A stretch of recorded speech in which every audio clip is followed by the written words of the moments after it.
76 शारीरिक परीक्षण। अभी लुमियन डर के मारे उछल पड़ा। हालांकि कैथेड्रल के भूमिगत हिस्से को देखने के लिए उत्सुक था, लेकिन इस हद तक नहीं। एक विचार आया, क्या हम रात होने तक इंतजार नहीं कर सकते? आधी रात के अंधेरे में, जब गिरजाघर में केवल 2 या 3 नौकर ही बचे हों, तो क्या उनके जैसे बियॉन्डर्स के लिए घुसपैठ करना आसान नहीं होगा?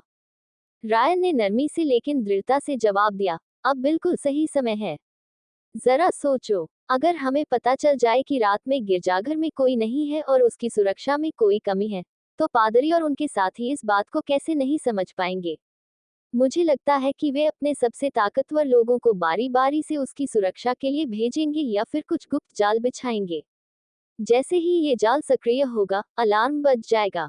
और अब लगभग दोपहर हो चुकी है। सभी ग्रामीण घर जा चुके हैं, इसलिए इस समय कोई प्रार्थना करने नहीं आएगा। इसके अलावा दिन का समय है, इसलिए दुर्घटनाओं को रोकने के लिए लगाए गए जाल सक्रिय नहीं होंगे। गिरजाघर में 2 पादरी और सेवक मौजूद हैं, इसलिए लोगों का सतर्क रहना आसान नहीं है। संक्षेप में, उनके सबसे ताकतवर लोग घर पर शांति से भोजन कर रहे होंगे। हमें केवल पादरी, उपपादरी और 3 दिहाड़ी मजदूरों का सामना करना है। लुमियन ने सिर हिलाया, उसे समझा और रयान के विचार को पूरा किया। और 3 अप्रैल से पहले, पादरी अभी भी एक साधारण व्यक्ति है जिसके पास अलौकिक शक्तियां नहीं हैं। आज 1 अप्रैल थी। इसके अलावा, हालांकि उपपादरी कुछ अजीब लग रहा है, वह स्पष्ट रूप से पादरी की टीम का मुख्य सदस्य नहीं है। यही बात 3 छोटे मोटे काम करने वालों पर भी लागू होती है, लिया ने मुस्कुराते हुए कहा। क्या 4 बियॉन्डर्स 5 आम लोगों को चुपचाप संभाल नहीं सकते? लुमियन ने जवाब देने से पहले हिचकिचाते हुए कहा, लेकिन क्या इससे 12वीं रात तक पहुंचना असंभव नहीं हो जाएगा? इससे पादरी के पक्ष में एक असामान्य स्थिति उत्पन्न हो गई। इतिहास इसके अनुसार बदल गया। तुमने खुद ही कहा था, हमारी तुलना में पादरी और उसके साथी 12वीं रात का स्वागत करने के लिए उपवास रखेंगे। जब तक हम उसे मार नहीं डालते, तहखाने में किसी के घुसने का पता चलने पर वह अनदेखा करने का नाटक करेगा और अलौकिक शक्तियां तेजी से हासिल कर लेगा, लिया ने मुस्कुराते हुए कहा। शक्ति प्राप्त करने के बाद, वह दूसरों के साथ हमारा शिकार कर सकता है, लेकिन कौडू छोटा नहीं है और हम कमजोर नहीं हैं। हम उपवास तक छिपकर समय बिता सकते हैं। ल्यूमियन ने इस तर्क को मान लिया। ठीक है, चलो अब करते हैं। उसने उन्हें याद दिलाया, लेकिन औरों की आंखें अभी पूरी तरह ठीक नहीं हुई हैं। मुझे डर है कि वह हमारी मदद नहीं कर सकती। मैडम पोलिस से मिलने से पहले, लुमियन ने औरों की हालत देखी। उसकी आंखों की रोशनी शायद शाम तक ही ठीक हो पाएगी। कोई बात नहीं, मैडम पोलिस हमारा साथ देती हैं, है ना? लिया ने आधे मजाक में कहा, उसके सिर के ऊपर घंटियां बज रही थीं। ल्यूमियन ने अब कोई आपत्ति नहीं जताए और सावधानीपूर्वक सुझाव दिया, कैथेड्रल से पहले, आइए गांव में घूमकर यह पुष्टि कर लें कि शैपर्ड पियरे बेरी और खतरनाक लोग घर पर हैं या नहीं। वह तहखाने में प्रवेश करते समय पियरे और अन्य लोगों से टकराने से बचना चाहता था, जिन्हें वरदान प्राप्त हुआ था। रायन ने सहमति में सिर हिलाया। विवरण पर चर्चा करते हुए, वैलेंटाइन ने ठंडेपन से ल्यूमियन की ओर देखा। क्या तुम्हें शुद्धिकरण की आवश्यकता है? लिया ने अपने साथी की ओर से तुरंत समझाया। आप महल में गए और मैडम पोलिस से बात की। हो सकता है कि आप फिर से भ्रष्ट हो गए हों। नहीं, मुझे विश्वास है कि मैडम पोलिस इस बार ऐसा नहीं करेगी। इसका कोई मतलब नहीं है। लुमियन को पूरा यकीन था। उसके पास आश्वस्त होने के अलावा कोई विकल्प नहीं था। वह वैलेंटाइन को दोबारा उसे शुद्ध करने देने की हिम्मत नहीं कर पा रहा था। कल की तुलना में, वह पहले ही एक नर्तक बन चुका था। भीतर की मुहर से बुरी ऊर्जा रिस चुकी थी। पवित्र जल से शुद्ध होने के बाद, शायद बहुत बड़ी मुसीबत खड़ी हो जाएगी। और के विश्लेषण के अनुसार, उसे संपूर्ण शरीर शुद्धिकरण की आवश्यकता थी। लुमियन को इससे कोई आपत्ति न देखकर, वैलेंटाइन ने दयालुता दिखाते हुए स्वाभाविक रूप से और कुछ नहीं कहा। फिर, कौडू में भटकते हुए, लुमियन अपने घर पहुंचा और उसने औरोर को अपनी योजना बताई। औरोर को साथ न आ पाने और मदद न कर पाने से निराशा हुई। वह केवल गांव के किनारे इंतजार करने और कुछ गड़बड़ होने पर चक्र को फिर से शुरू करने की पेशकश कर सकती थी। इसके लिए बहुत कम दृष्टि की आवश्यकता थी।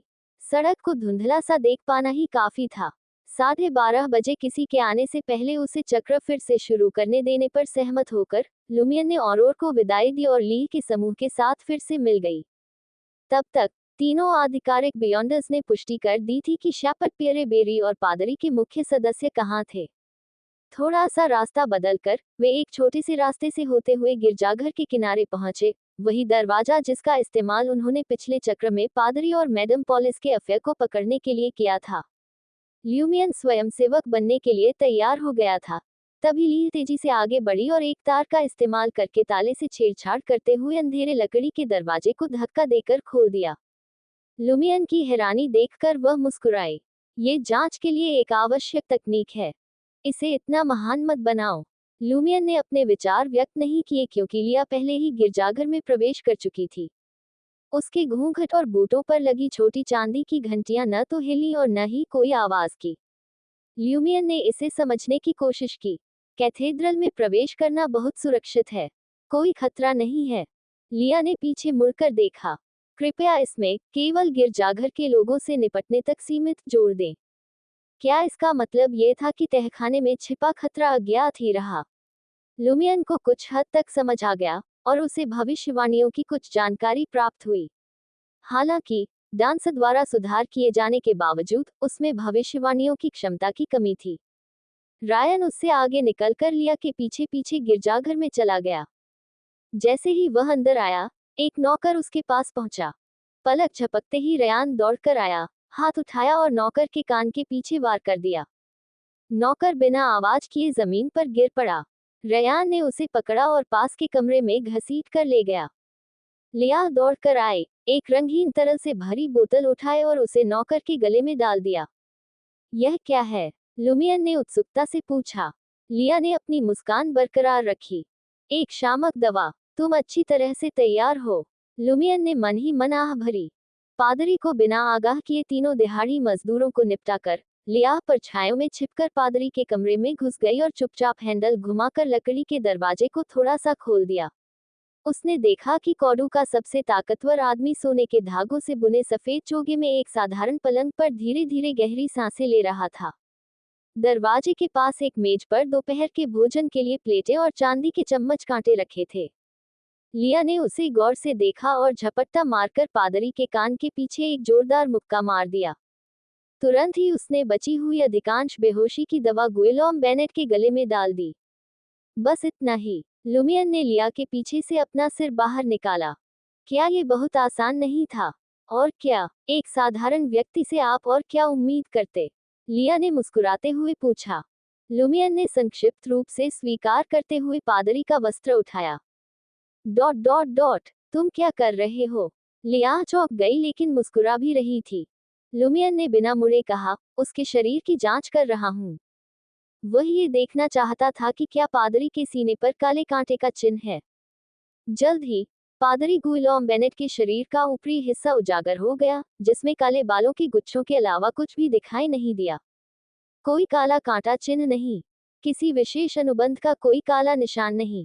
ल्यूमियन ने हल्के से सिर हिलाया और बुदबुदाया, लगता है वरदान स्वीकार करने के बाद ही प्रतीक प्राप्त होता है, या फिर यह अभी मौजूद है लेकिन केवल चिंतन के माध्यम से ही सक्रिय होता है। और मुझे मेरा कैसे मिला? 12वीं रात को, ये सोचकर कि पादरी गुइलॉम बेनेट के पास अब शायद काले कांटे का प्रतीक न हो, लुमियन के मन में बुरे विचार आने लगे। अगर मैं उसे अभी मार दूं, तो क्या इससे चक्र फिर से शुरू हो जाएगा? इस व्यक्ति को पहले ही मार डालने से बाद की घटनाओं पर क्या प्रभाव पड़ेगा? बाद में पादरी के महत्व को ध्यान में रखते हुए लुमियन, जो अभी भी 12वीं रात का इंतजार करना चाहता था, ने खुद को इसके विपरीत मना लिया। डॉट डॉट डॉट, पादरी के कमरे से निकलते हुए रयान ने लुमियन और ली से कहा, ओ पादरी नहीं मिल रहे हैं। अरे, लुमियन को बात समझ आने से पहले थोड़ा हिचकिचाहट हुई।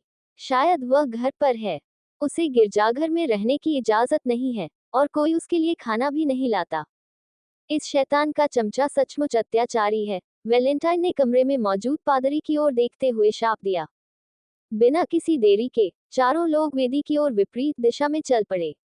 एक कोने में एक संकरी और खड़ी पत्थर की सीढ़ी दिखाई दे रही थी, जिससे एक बार में केवल एक ही व्यक्ति गुजर सकता था। ये गिरजाघर की छत पर चढ़ गया और फिर धीरे धीरे जमीन के नीचे गहराई में चला गया। लिया आगे आगे चल रही थी। कुछ सीढ़ियां उतरकर नीचे पहुंचने पर उसके घूंघट और बूटों पर लगी 4 छोटी चांदी की घंटियां एक साथ बज उठी। डिंग डिंग डैंग डैंग। आवाज तेज नहीं थी, लेकिन उस छोटी सी जगह में हल्की हल्की गूंज रही थी, कभी जोरदार, कभी सुकून देने वाली। इसका क्या मतलब है? लुमियन अपने पिछले अनुभवों के आधार पर इसका अर्थ निकालने के लिए संघर्ष कर रहा था। लिया ने एक तरफ मुड़कर मुस्कुराया। इसका मतलब है कि जोखिम का एक स्तर तो है, लेकिन मैं ये निर्धारित नहीं कर सकता कि यह कितना गंभीर है। भविष्यवाणी महल के लिए कारगर साबित हुई। लुमियन ने आश्चर्य से मन ही मन बुदबुदाया। क्या इसका मतलब यह नहीं है कि भूमिगत क्षेत्र और भी अधिक खतरनाक है? जरूरी नहीं, लिया ने दिलासा देते हुए कहा। शायद यह महज दखलंदाजी है। क्या मैडम पॉलिस महल में अनुपस्थित नहीं थी? इस स्थिति में इतनी मामूली सी बाधा के कारण पीछे हटना असंभव था। वे एक एक करके सीढ़ियों से उतरकर गहराई में चले गए। कुछ ही देर में उन चारों ने तहखाने में एक पुराना भूरे रंग का लकड़ी का दरवाजा देखा। लकड़ी के दरवाजे के पास जाने से पहले लिया ने अपनी भौहों के बीच की त्वचा को चुटकी से दबाया और अपनी आध्यात्मिक दृष्टि को सक्रिय किया। हालांकि लुमियन ने स्पिरिट विजन को सक्रिय करने में महारत हासिल नहीं की थी, लेकिन डांसर की आध्यात्मिक शक्ति से उसे इसे सक्रिय करने में ज्यादा समय नहीं लगा। उसने देखा कि सभी लोग लाल रंग से चमक रहे थे और स्वस्थ थे।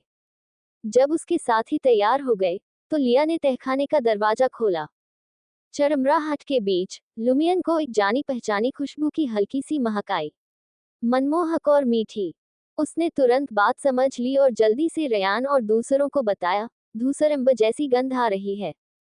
ये वह सामग्री थी जिसका उपयोग अपरिहार्यता नामक गुप्त सत्ता की पूजा करने के लिए किया जाता था। 77 परिवर्तन। ल्यूमियन ने रयान और अन्य लोगों को गिलॉम बेनेट की छाती पर बने काले कांटे के प्रतीक, गुप्त सत्ता के सम्मानसूचक शब्द अपरिहार्यता और संबंधित क्षेत्र के लिए धूसरंब, ट्यूलिप, लौंग और हिरन की कस्तूरी के बारे में संक्षेप में बताया था। उसने दावा किया कि इसका स्रोत पादरी था और इसका उससे कोई लेना देना नहीं था। ये सुनकर लिया, रयान और वैलेंटाइन तुरंत सतर्क हो गए और अनुमान लगाने लगे। बलिदान स्थल, रयान ने बुदबुदाते हुए कहा। जैसे ही उसने बोलना शुरू किया, सभी ने तहखाने की ओर देखना शुरू कर दिया। विस्मयादिबोधक चिन्ह, विस्मयादिबोधक चिन्ह। सीढ़ियों से छनकर आती धुंधली रोशनी के कारण वे अंदर मुश्किल से ही देख पा रहे थे। गिरजाघर के नीचे का स्थान लुमियन के पूरे पहले तल से भी बड़ा था। फर्श धूसर सफेद पत्थर की पट्टियों से बना था और रोशनी की कमी के कारण वह घोर अंधेरा दिखाई देता था। बीच में आधे आदमी की ऊंचाई का एक पत्थर का चबूतरा खड़ा था। पत्थर के चबूतरे का ऊपरी हिस्सा थोड़ा सा धंस गया था, मानो कुछ छिपा रहा हो, लेकिन कोई भी स्पष्ट रूप से नहीं देख पा रहा था। लुमियन सोचते हुए फुसफुसाया, शायद यही वह जगह है जहां पादरी और उसके साथी वरदान पाने के लिए दुष्ट शक्ति से प्रार्थना करते हैं। उन्होंने सचमुच गिरजाघर के नीचे दुष्ट देवता की वेदी बना दी। वैलेंटाइन गुस्से से आग बबूला हो गया। ल्यूमियन को लगा कि वह किसी भी क्षण प्रज्वलित होकर यहाँ सब कुछ शुद्ध करने के लिए पवित्र प्रकाश में परिवर्तित हो जाएगा। शांत हो जाओ, रयान ने वैलेंटाइन के कंधे पर थपथपाते हुए कहा। आग जलाने की तैयारी करो। फिर उसने लिया को आगे जाकर छानबीन करने का इशारा किया। लिया ने अपनी प्यारी सी मुस्कान बनाए रखी और सूंघा। वह गुप्त सत्ता जिसका सम्मानजनक नाम अपरिहार्यता है, उसे सुगंध बहुत पसंद है। आह भरते हुए वह तहखाने में दाखिल हुई। उसके होंठ ऐसे हिल रहे थे मानो वह कोई मंत्र जप रही हो। चारों चांदी की घंटियां फिर से बज उठी, कभी तीव्र, कभी सुखदायक। 1 कदम, 2 कदम, 3 कदम। लिया ने मुड़कर रयान और बाकी लोगों से कहा, प्रवेश द्वार के आसपास कुछ भी असामान्य नहीं है। रायन, लुमियन और वैलेंटाइन पुराने भूरे रंग के लकड़ी के दरवाजे से तहखाने में दाखिल हुए और उस जगह पर पहुंचे जहां लिया रुकी थी। लिया आगे बढ़ती रही। कुछ कदम चलने के बाद उसके घूंघट और बूटों पर लगी चांदी की घंटी जोर से हिलने लगी। डिंग डिंग डांग डांग, आवाज चारों ओर फैल गई। रायन के चारों ओर अचानक भोर जैसी रोशनी के कण दिखाई दिए और संघनित होकर उसके ऊपर चांदी का पूर्ण शरीर कवच बन गया। उसी समय रयान के हाथ में प्रकाश की एक विशाल तलवार प्रकट हुई। वैलेंटाइन ने अपनी बाहें फैला दी, जिससे उसके चारों ओर सुनहरी मायावी ज्वालाएं जलने लगी। एक लौ अचानक लंबी और चौड़ी हो गई, और लिया उससे बाहर निकल आई। वह वेदी के पास से लुमियन और अन्य लोगों के पास लौट आई। कितना जादुई! ल्यूमियन एक बार फिर ली के कारनामे पर अचंभित हो गया। सूर्यपथ की क्षमताओं और रयान की युद्ध अवस्था की तुलना में, जिसे वह समझ और कल्पना कर सकता था, ली के विभिन्न कारनामे कहीं अधिक विचित्र और जादुई थे। उदाहरण के लिए, कल उसके घाव को जांघ से पिंडली तक स्थानांतरित करने की उसकी क्षमता ने उसे पूरी तरह से चकित कर दिया था। अचानक बजे इस अलार्म का सामना करते हुए लुमियन ने उसी तरह प्रतिक्रिया दी जिस तरह वह दे सकता था। उसने लोहे की काली कुल्हाड़ी निकाली और रयान के पीछे छिप गया, जिसका शरीर काफी बड़ा हो गया था। इस दौरान उन्होंने अपने आसपास के वातावरण का जायजा लिया, लेकिन उन्हें कोई असामान्य बदलाव नहीं मिला। आखिरकार उसके पास स्पिरिट विजन चालू था। बेशक लुमियन को कुछ न कुछ मिल ही गया था। सुनहरी ज्वालाओं की मदद से उसने तहखाने के किनारे पर इंसानी हड्डियों के ढेर देखे। कुछ हड्डियां तो हल्की भेड़ की खाल से ढकी हुई थीं। क्या यहाँ पहले से ही बलि चढ़ाई जाती रही है? पादरी और उनके साथियों ने यहाँ कम से कम आधे साल से पंथ संबंधी अनुष्ठान किए हैं, लेकिन और मैंने इस पर बिल्कुल ध्यान नहीं दिया। लुमियन के मन में विचारों की बाढ़ आ गई, क्योंकि उसे फिर से कॉडू, जहाँ वह लगभग 5 साल रहा था, अपरिचित सा लगने लगा। किसी समय ये जगह असामान्य हो गई थी। शायद ये शुरू से ही असामान्य थी। रायन ने वेदी की दिशा को सतर्कता से देखा और पूछा, क्या सब ठीक है? लिया ने सिर हिलाया। मुझे कोई समस्या महसूस नहीं हो रही है, बस खतरे के संकेत मिल रहे हैं। अजीब! लुमियन की आवाज धीमी पड़ गई जब वह लिया की ओर मुड़ा। उसने देखा कि उस सुंदर स्त्री का चेहरा पारदर्शी हो गया था और उसके नीचे मुड़े हुए कीड़े रेंगते हुए प्रतीत हो रहे थे। वह पौराणिक दुष्ट आत्माओं से भी कहीं अधिक डरावनी और दुष्ट थी, जिससे उसके रोंगटे खड़े हो गए और दिल की धड़कन बेतहाशा बढ़ गई। ये लुमियन की कल्पना से परे था। उसे संदेह था कि उसे लंबे समय तक बुरे सपने आएंगे। तुम्हारा चेहरा, उसने डर को काबू में न रख पाने के कारण लिया को चेतावनी दी। लिया ने अनजाने में अपने दाहिने हाथ से अपना चेहरा छुआ और उसके चेहरे के भाव बदल गए। उसके चेहरे के भाव में बदलाव आया या नहीं, ये बात ल्यूमियन पारदर्शी और विकृत कीड़ों को देखकर नहीं बता सका। लिया ने जल्दी से अपने हाथ को पीछे मुड़कर देखा। वहां की त्वचा भी पारदर्शी हो गई थी और नीचे का मांस अजीब कीड़ों में परिवर्तित होता हुआ प्रतीत हो रहा था। तुम अपना आपा खो रही हो। वैलेंटाइन ने भी लिया की हालत पर ध्यान दिया। लिया ने उलझन में बुदबुदाते हुए कहा, लेकिन मेरी मानसिक स्थिति ठीक है। रायन ने अपना सिर झुकाया और याद दिलाया, सुनिश्चित कर लो कि तुम्हें मतिभ्रम तो नहीं हो रहा है। लगभग उसी समय लुमियन ने महसूस किया कि लंबा योद्धा तेजी से सिकुड़ रहा है। उसके ऊपर का चांदी का कवच और प्रकाश की तलवार बिखर गई। पलक झपकते ही रयान एक बौने आदमी में बदल गया, जिसकी लंबाई लगभग 1.5 मीटर थी। उसका भूरा कोट और हल्के पीले रंग के जूते या तो बहुत बड़े थे या बहुत लंबे। क्या वह भी रूपांतरित हो रहा है? केवल मैं और वैलेंटाइन ही ठीक हैं। लुमियन की पुतलियां फैल गईं क्योंकि उसने अचेतन रूप से वैलेंटाइन की ओर देखा। रायन, तुम सिकुड़ गए हो। वैलेंटाइन, जो पहले से ही एक शुद्ध प्रकाश आकृति था, ने अपने साथी को चिंता से चेतावनी दी। लगभग अंधा हो चुका लुमियन ने जल्दी से लिया से पूछा, मेरे लिए कोई बदलाव है? लिया ने अनगिनत पारदर्शी कीड़ों के बीच, जो बाहर निकलने की कोशिश कर रहे थे लेकिन मांस को छोड़ नहीं पा रहे थे, कहा, तुम बहुत सामान्य हो। लेकिन ऐसी परिस्थितियों में सामान्यता ही सबसे बड़ी असामान्यता हो सकती है। क्या मैं सामान्य हूँ? क्या काले कांटे के प्रतीक ने मेरी रक्षा की होगी, जिससे यहाँ मौजूद खतरे को लगा कि मैं भी उनमें से एक हूँ? लुमियन ने अचानक अनुमान लगाया। इस पर रयान ने अपने शरीर की जांच पूरी कर ली थी। उसने सावधानी से कहा, मैं सिकुड़ नहीं रहा हूँ, बल्कि अपने पुराने रूप में लौट आया हूँ। मैंने अपनी महाशक्तियां भी खो दी हैं।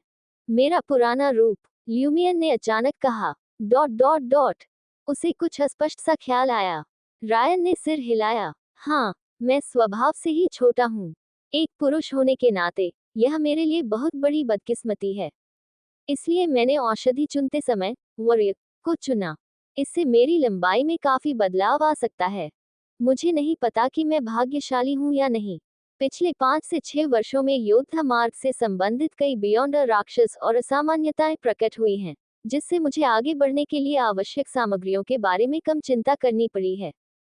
रायन की बातें सुनकर लुमियन को उस असामान्य घटना के स्रोत का कुछ हद तक अंदाजा हो गया। तुम अतीत में लौट आए हो। जहां तक मुझे पता है, उस गुप्त अस्तित्व का अधिकार अतीत से जुड़ा हुआ है।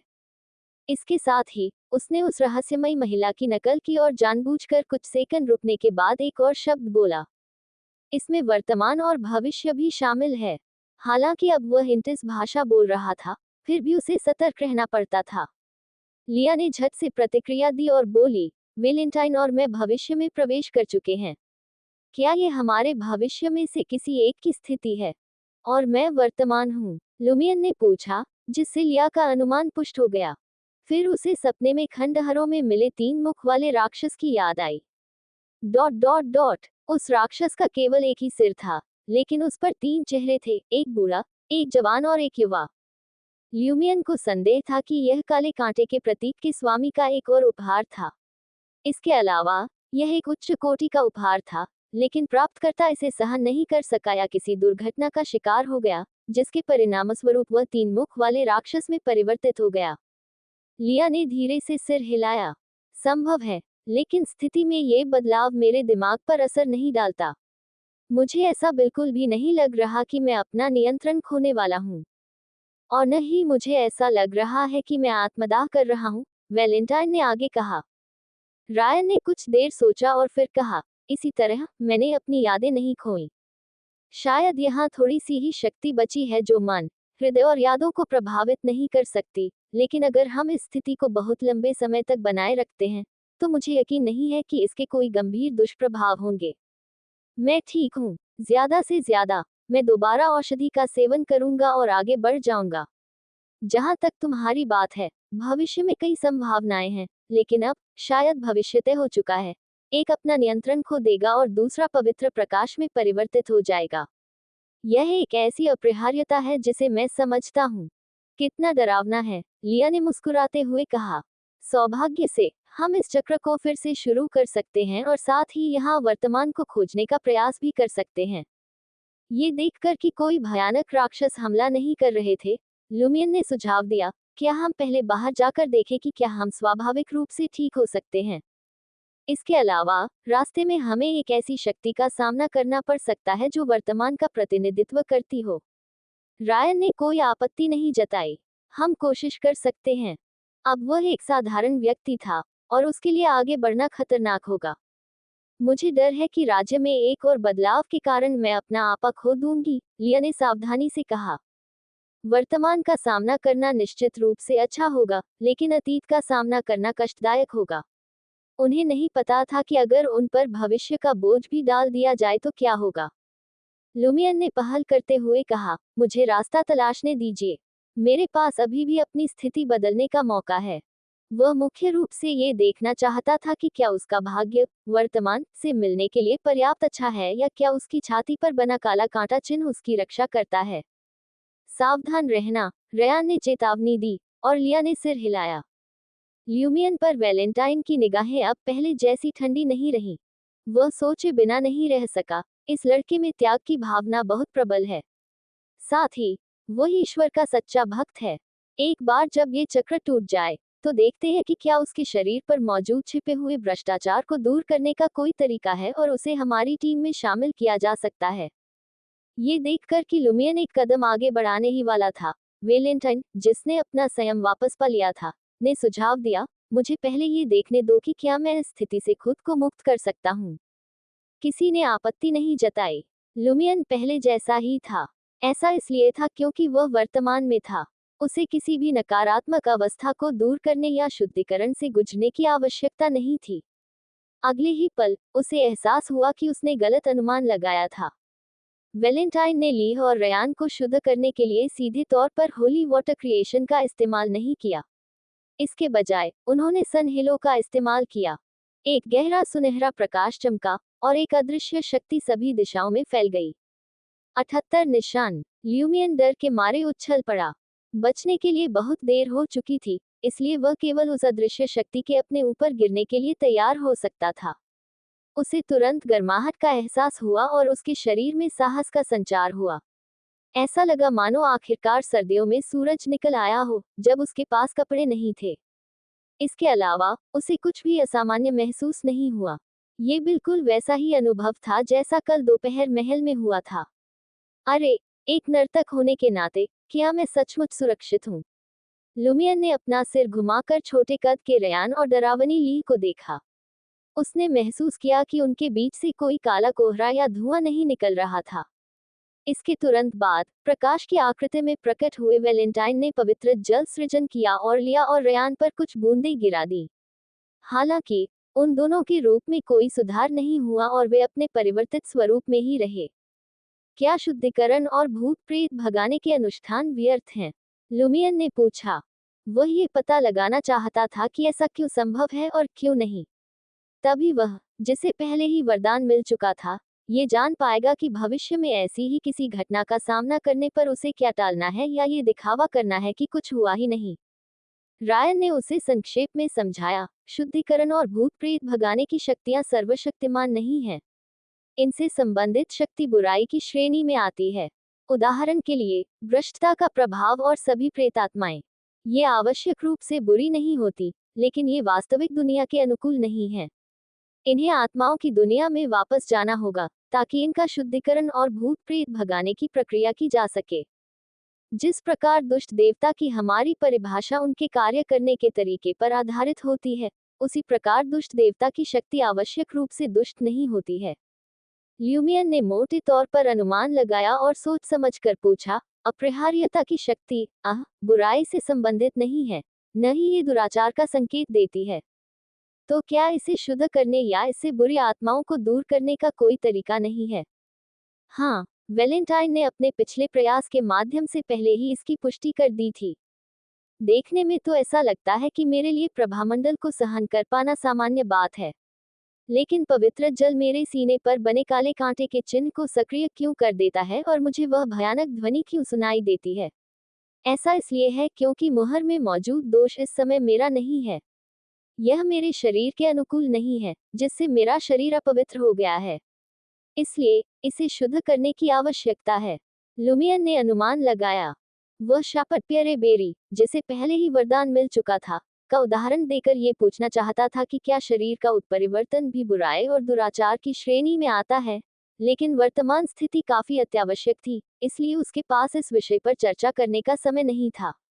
ल्यूमियन ने तहखाने के दरवाजे की ओर चलने की कोशिश की। 2 कदम चलने के बाद अचानक उसके कानों में भिनभिनाहट की आवाज सुनाई दी। उसे धुंधली सी आवाज सुनाई दी जो अनंत दूरी से आती हुई प्रतीत हो रही थी, लेकिन साथ ही साथ ठीक उसके सामने से भी आ रही थी। हालांकि आवाज स्पष्ट नहीं थी और बहुत अस्पष्ट थी। इससे उसकी छाती थोड़ी गर्म हो गई और उसका दिमाग अस्त व्यस्त हो गया। ये काफी हद तक वैसा ही था जैसा उसने नूडल मैन को नाचते हुए देखा था। इससे लुमियन ने पुष्टि की कि उसकी छाती पर बना काला कांटा चिन्ह आंशिक रूप से सक्रिय हो गया था। वह झट से मुड़ा और रयान, ली और वैलेंटाइन की ओर देखा, लेकिन उसने पाया कि उन्होंने कोई असामान्य प्रतिक्रिया नहीं दी। ल्यूमियन तुरंत निराश हो गया। उसने पहले सोचा था कि उसकी छाती पर बने 2 प्रतीक बियॉन्डर्स को कुछ हद तक दबा और कमजोर कर सकते हैं, लेकिन ऐसा प्रतीत हुआ कि वे केवल स्वप्न खंडहरों में मौजूद राक्षसों को ही निशाना बना सकते हैं, विशेषकर उन राक्षसों को जिन्हें काले कांटे के प्रतीक के स्वामी द्वारा प्रदत्त किया गया था। बेशक उसे इस बात का यकीन नहीं था कि उसकी छाती पर बने प्रतीक को पूरी तरह से सक्रिय करने से आसपास के बियॉन्डर्स पर कोई असर पड़ेगा या नहीं। क्या मेरी हालत में कोई बदलाव आया है? उसने लिया और दूसरों से पूछा। नहीं, लिया और बाकी सबने एक साथ सिर हिलाया। ल्यूमियन ने स्पष्ट रूप से सिर हिलाया और 2 बातों की पुष्टि की। पहली चीज थी उसकी छाती पर बना काला कांटे का चिन्ह, या यूं कहें कि उसके शरीर में समाहित दुष्ट देवता का भ्रष्टाचार। ये वास्तव में तहखाने में मौजूद असामान्यताओं का विरोध करने में उसकी मदद कर सकता था। दूसरे, भाग्य उसके पक्ष में था। वह वर्तमान की शक्ति से प्रभावित था। कुछ सेकंड बाद लुमियन ने तिरछा कदम आगे बढ़ाने की कोशिश की। उसकी छाती में हल्की गर्मी कम नहीं हुई, बल्कि पहले की तरह ही तीव्र बनी रही। इस बार कोई बदलाव हुआ है क्या? उसने रयान और बाकी लोगों से फिर पूछा। सबसे पहले लिया ने सिर हिलाकर कहा, तुम ठीक हो। ल्यूमियन ने गहरी सांस ली और मन ही मन बुदबुदाया, काले कांटे के प्रतीक की सुरक्षा में मैं यहाँ बेफिक्र होकर घूम सकता हूँ। शेपर्ड पियरे बेरी और उसके साथियों को भी यही सुरक्षा मिलनी चाहिए। रुको, पादरी को अभी तक कोई आशीर्वाद नहीं मिला है। कांटे का कोई चिन्ह भी नहीं है। वह बिना किसी चोट के वेदी तक कैसे पहुंच गया? ये सोचते हुए लुमियन ने अपनी नजर जमीन की ओर घुमाए और उसे कुछ समझ में आया। वैलेंटाइन की रोशनी की मदद से उसने कई ऐसे अस्त व्यस्त पदचिह्न देखे जिन्हें सामान्य मनुष्य नहीं देख सकते थे। उनमें से कुछ को छोड़कर, जो हर जगह मौजूद थे, वे एक निश्चित पैटर्न का पालन करते थे और वेदी के सामने तक फैले हुए थे। ल्यूमियन तुरंत निकटतम पदचिह्न के साथ समा गया और उसकी छाती में हल्की गर्मी कमजोर पड़ने लगी। इसका अर्थ ये था कि वह वर्तमान में लौट आया था। जैसा कि उम्मीद थी, यहाँ एक सुरक्षित रास्ता है जो वर्तमान तक ले जाता है। लुमियन अचानक बहुत खुश हो गया। ऐसा इसलिए था क्योंकि 3 शक्तिशाली बियॉन्डर्स, रयान, ली और वैलेंटाइन, इसे खोज नहीं पाए थे, और उसने, एक साधारण हंटर ने, इसे खोज लिया था। इससे उसे अपनी बहन औरोर की कही हुई एक बात याद आ गई। हर मार्ग की अपनी ताकत होती है। अर्धदेव बनने से पहले कुछ मार्गों का क्रम 9 कुछ स्थितियों में दूसरों के क्रम 5 से बेहतर साबित हो सकता है। लुमियन को शुरू में हीन और दमित महसूस हो रहा था। पिछले 2 दिनों के अन्वेषण के दौरान वह शक्तिशाली बियॉन्डर्स के सामने खुद को बेकार समझ रहा था। अब उसने काफी हद तक आत्मविश्वास वापस पा लिया था। वास्तविकता में सूक्ष्म निशान ढूंढना एक शिकारी की विशेषता है। क्या आप ऐसा कर सकते हैं? बेशक, लुमियन यह नहीं भूली थी कि औरोर ने आगे कहा था, लेकिन हर चीज में अच्छे रास्ते मौजूद हैं। उसने अपने विचारों को समेटा, पीछे मुड़ा और रयान, ली और वैलेंटाइन को आदेश दिया, एक साथ वेदी की ओर एक कदम बढ़ाओ। रायन और बाकी लोग स्पष्ट रूप से असमंजस में थे। वे बिना कारण जाने लुमियन पर आंख बंद करके भरोसा नहीं कर सकते थे। ल्यूमियन केवल इतना ही समझा सका, जमीन को ध्यान से देखो। यहाँ कई पदचिह्न हैं जो पादरी के समूह द्वारा छोड़े गए सुरक्षित मार्ग को दर्शाते हैं। ल्यूमियन की क्षमताओं से रहित रयान, ली और वैलेंटाइन सूर्य के मन प्रकाश में मुश्किल से ही कुछ देख पा रहे थे। उन्होंने उस पर विश्वास किया। वे जानते थे कि इंटिस में कई हंटर पाथवे बियॉन्डर्स ने सहयोग किया था। कुछ सीक्वेंसेस सूक्ष्म संकेतों का पता लगाने में कुशल थे। लुमियन के मार्गदर्शन का पालन करते हुए उन्होंने सुरक्षित मार्ग पर यात्रा की। देखते ही देखते लुमियन ने देखा कि रयान की लंबाई फिर से सामान्य हो गई, वैलेंटाइन का चेहरा काला पड़ गया और ली का चेहरा सामान्य हो गया। वे वर्तमान में लौट आए थे, अब वे अतीत या भविष्य के जाल में फंसे नहीं थे। ल्यूमियन सुरक्षित मार्ग से आसानी से टीम में वापस शामिल हो गया। वह मुस्कुराया और बोला, अब और कोई गलती नहीं। अगर कुछ और गड़बड़ हुई तो शायद वापसी का कोई रास्ता न बचे। वह रयान के लहजे की नकल कर रहा था और उसे लगा कि यह उनकी मौजूदा स्थिति के अनुकूल है। आमतौर पर उनका रवैया ऐसा होता कि वे उनका मजाक उड़ाते, हाँ, क्या तुम अंधे हो? क्या तुम्हें कोई स्पष्ट संकेत नहीं दिख रहा? एक और गलती और तुम्हारा काम तमाम। ... लिया ने अपना चेहरा छुआ और राहत की सांस ली। हम तुम्हारे साथ हैं। ल्यूमियन में विनम्रता नहीं थी। उसने जमीन पर बने पैरों के निशान ध्यान से देखे और वेदी की ओर रेंगते हुए बढ़ा।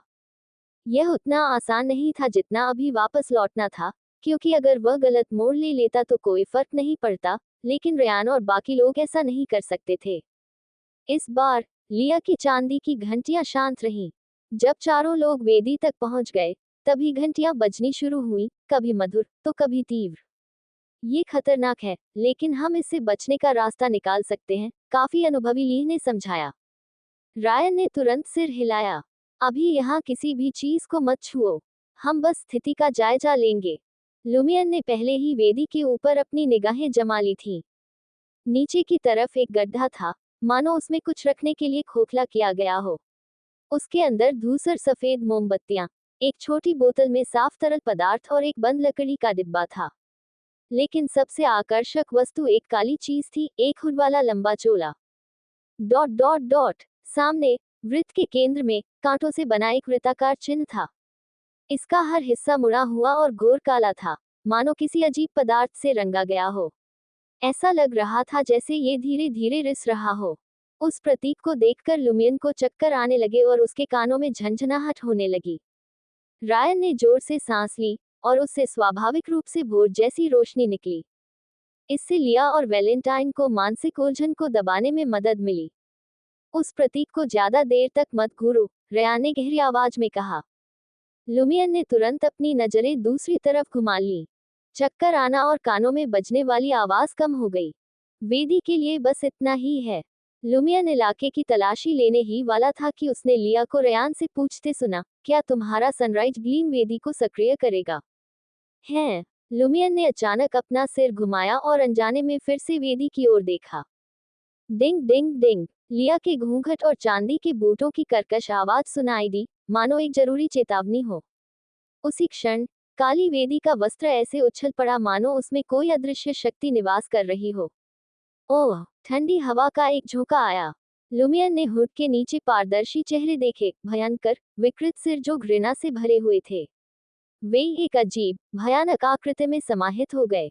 ल्यूमियन ने एक चेहरा पहचान लिया, पीला, सूजा हुआ, जिसकी आंखों में खून और आंसू भरे हुए थे। रेमुंड।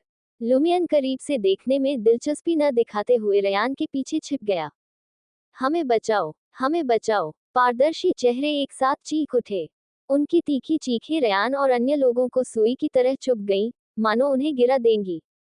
वैलेंटाइन अविचलित रहा। उसने बाहें फैलाकर आकाश से पवित्र ज्वालाओं से घिरा प्रकाश का एक स्तंभ प्रकट किया। वह स्तंभ काले वस्त्र पर आकर रुका। प्रकाश फूट पड़ा। लुमियन और लीह ने सहज प्रवृत्ति से अपनी आंखें बंद कर ली। उन्यासी पीड़ित। रोशनी कम होते देख लुमियन ने जल्दी से अपनी आंखें खोल ली। वेदी पर काला चोगा झुलसकर पड़ा था, किनारों को चाटती सुनहरी लपटों का सामना कर रहा था। फिर भी वह खड़ा रहने के लिए संघर्ष कर रहा था, मानो कोई शापित कठपुतली मरने से इनकार कर रही हो। रीमुंड और अन्य लोगों के पारदर्शी चेहरे उसके चारों ओर बार बार प्रकट और लुप्त होते दिखाई दे रहे थे, मानो वे भूत हों जो वर्तमान और एक मिट चुके भविष्य के बीच फंसे हुए हों। नीचे रयान दहाड़ा। विस्मयादिबोधक चिन्ह, विस्मयादिबोधक चिन्ह। ल्यूमियन बिना किसी झिझक के नीचे गिर गया। अगर समय होता तो वह खुद को पूरी तरह से जमीन पर पटक देता। लिया और वैलेंटाइन उनसे बस एक कदम पीछे थे, बचने के लिए तेजी से नीचे झुक रहे थे। उसी क्षण रयान ने भोर की तलवार को वेदी के हृदय में घुसा दिया, जिससे वस्त्र भेद गया। खामोशी से वह विशाल तलवार प्रकाश के एक शानदार तूफान में तब्दील हो गई और वेदी को चीर कर रख दिया। जब प्रकाश छटा तो लुमियन ने ऊपर देखा तो वेदी खंडहर में तब्दील हो चुकी थी, उसका एक तिहाई हिस्सा ही नष्ट हो गया था। मोमबत्तियां, कांटे और काला कपड़ा गायब हो चुके थे, धूल बनकर हवा में उड़ रहे थे। अविश्वसनीय शक्ति। लुमियन ने इस हमले के बारे में एक दिन पहले से ही विचार किया था। सब ठीक है? उसने पूछा। लिया उठी और तेजी से घूम गई। उसके घूंघट और बूटों को सजाने वाली 4 चांदी की घंटियां अशुभ रूप से बज उठी। उनकी धुन न तो आश्वस्त करने वाली थी और न ही डरावनी। यह अभी खत्म नहीं हुआ है, उसने रयान और वैलेंटाइन को चेतावनी देते हुए धीरे से कहा। वेदी तो हट गई है, तो फिर इसमें क्या गड़बड़ है? जैसे ही वह बोल रही थी, वैलेंटाइन ने सुनहरी लपटों को प्रकट किया जो हवा में तैरती हुई पूरे स्थान को रोशन कर रही थी। तहखाने के बिल्कुल आखिरी छोर पर केवल इंसानी हड्डियों का ढेर और कुछ भेड़ों की खालें पड़ी थी। छत बिल्कुल खाली थी, यहाँ तक कि कोई झूमर भी नहीं था। ल्यूमियन हंस पड़ा। बियॉन्डर की कोई विशेषता नहीं।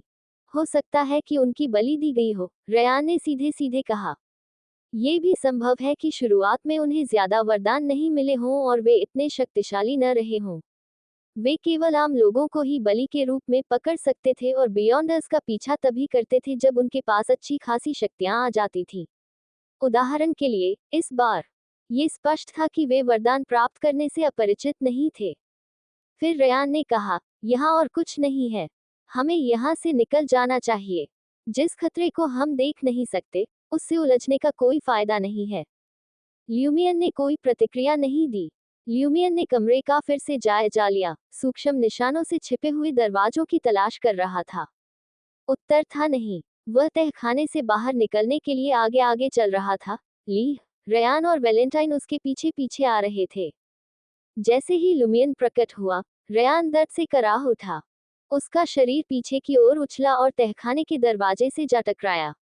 जर्ज सीढ़ियां कांप उठीं। वैम! किसी अदृश्य भाले ने रयान की छाती को भेद दिया था और उसे दीवार से चिपका दिया था। खुले घाव से खून बह रहा था।